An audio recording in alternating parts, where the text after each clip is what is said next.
Brum Radio. I'm delighted to say now we are joined by Harry and Charles from White Liza. How are you guys doing? Student show in the middle of the tour. Everything well? Student show in the middle of a tour, in the middle of a student union. Yeah. We're good. The scenic Stoke countryside. How are you finding it? I went to Stoke today, just looking for coffee.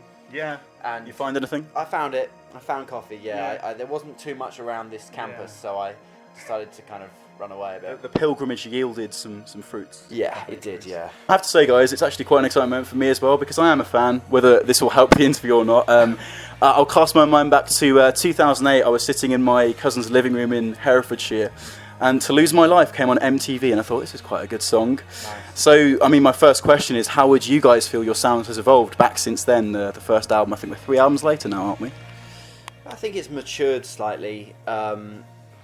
Possibly matured in a way that's different to other bands, in that I think a sort of character sound of our early work and our first album is almost a sort of precociousness in a way, and a sort of feigned maturity. I think we were trying to be quite serious back then, and that, looking back at it now with hindsight, comes across as actually in some ways younger than we even were. So now I think we're a lot more measured as people and able to make and write songs and music that are reflective of who we are and our age and our interests. Yeah. And there's nothing too pretentious about what we do right now. Yeah. And I think that actually as we've got older, we've got better at slightly taking the piss out of ourselves. And actually included sometimes in some of the songs, which I really like. Yeah. I mean, I was going to say, I think EST for me sticks out until Lose My Life. If you tell me to jump, then I'll die in my dreams someday. There's not much kind of laughing at yourself in that lyric, is there? No, it's definitely good song, though. What I'd like to do at this stage, if it's all right with you, is ask you about a few of your lyrics. Charles is nervously peering across to get a few spoilers. The first one is a bit of an obscure one from your very early days, Taxidermy. Yeah. I keep on telling white lies to the little kids. I think it's time they knew just what it means to live. I think it's interesting that that's the only song, to my knowledge, that you've referenced the name of the band in. So where was the thought process behind that? We were always into... Harry and I used to be really into the Mars Volta, and they obviously drew a lot of influence from sort of prog bands from the 70s that we later got into.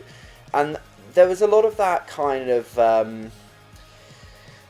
don't know what you'd call it, but this sort of just like cheeky mystery that went around making records and songs. And bands like that were constantly doing things where they would, and the Mars Volta did this, where they would release a record titled one thing, but actually not have a song with the same title on the record, but release it separately as a one-off thing, which we've done with Friends. The song Friends and things like that. And I guess at that point, I just thought it'd be a laugh to mention the name in that song. Yeah. Fans really like that song. I'm not the biggest fan of it, but we often get asked to play it. It's a good B-side, I think. Exactly. I think it's a very solid B-side. But it would have been awkward on the album, maybe. I think so, and I'm not sure it quite, jumps into a 90-minute set ahead of other album tracks. Next one, probably one of my favourite strange lyrics of yours from Holy Ghost. You're simple yet Spanish like some out-of-date acid. I think that's slightly wrong. Is it? Have I missed? What is the lyric meant? What's it meant to be about? Do you know what? I'm definitely very embarrassed of a lot of lyrics I've written in the past. But I remember that one being pulled up by a few sort of critics. Oh, they were like, this is by a few real snobby critics at the time. Pitchfork crowd. Yeah, that really kind of dug into it, and I actually thought that it is ridiculous, that song. I actually don't like the song very much, but I always, the lyrics were obviously completely ridiculous, and I think that they're basically it's basically a song about sort of experiencing Christian nutters going absolutely speaking in tongues in church, which I did a couple of times, unfortunately, and I think it made sense at the time to write a totally sort of gibberish song around that theme. Do you have to interrogate him about these lyrics sometimes, Harry? No, it's best not to ask questions. You've brought up this song already, I think, and you guys, I'm sure, are very aware how much the fans love it. Unfinished Business. I think the starting line to it, just give me a second, darling, to clear my head. Just put down those scissors, baby, on a single bed. Like, what kind of place were you in to write a song like that? Well, I remember it's got nothing to do with her, but I had an ex-girlfriend who had a very she lived at her mum's house, which is a very sort of old-fashioned Victorian house, and real like floorboards and all a bit drafty and creaky and all that kind of thing. It was a great room in a kind of really old-fashioned way. And I think, you know, Unfinished Business, it's definitely kind of just on the fence of nonsense gothic.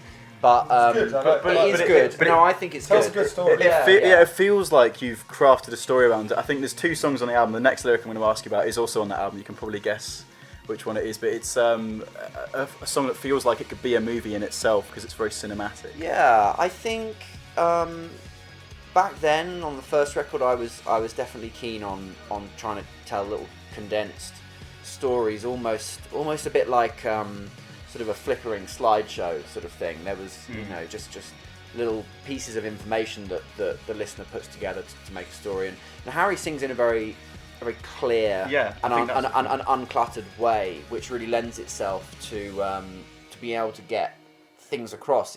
It's great for me when I do give a toss about lyrics to know that they will be heard and understood. I wake up lonely with love at my side.